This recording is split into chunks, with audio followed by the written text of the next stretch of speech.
وإذ قال إبراهيم رب اجعل هذا البلد آمنا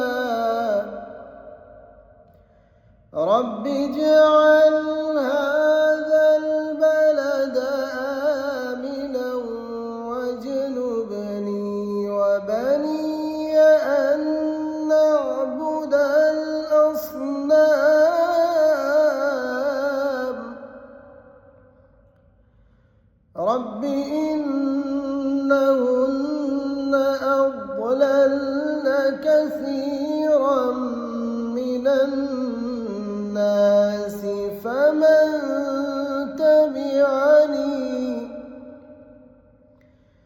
فمن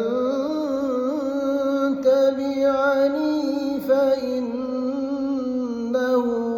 مني ومن عصاني فإنك غفور رحيم.